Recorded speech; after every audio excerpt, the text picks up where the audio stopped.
तर आपण पाहतोय गिरीश महाजनांनी ही प्रतिक्रिया दिली। दिल्लीमध्ये अजित पवार राष्ट्रवादीच्या सर्व उमेदवारांचं डिपॉझिट जे आहे ते जप्त करण्यात आलेलं आहे। राष्ट्रवादीच्या सर्वच्या सर्व 23 उमेदवारांचा दारुण पराभव झाल्याचं कळतंय।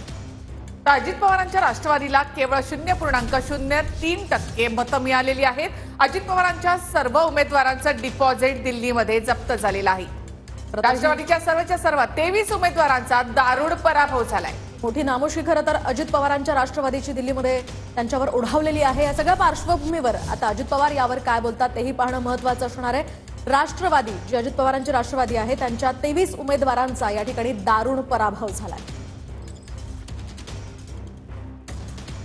तर भाजप 46 आणि आप 24 जागांवर सध्या आघाडीवर आहे। आपचे एक उमेदवार कुलदीप हे विजयी झालेले आहेत। आपण पाहतो भाजप 46 आणि आप 24 जागांवर आघाडीवर आणि आता दिल्लीमध्ये कमळ फुललेलं आहे।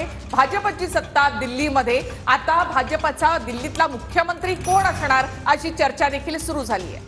एकूणच 46 आणि 24 हा मोठा फरक आहे दिल्लीमध्ये। या ठिकाणी भाजपचं कमळ फुललेलं आहे। भाजपला हे मोठं यश म्हणावं लागेल। तब्बल 27 वर्षांनंतर भाजपला दिल्लीची सत्ता काबीज करण्यात यश मिळालंय। तर भाजप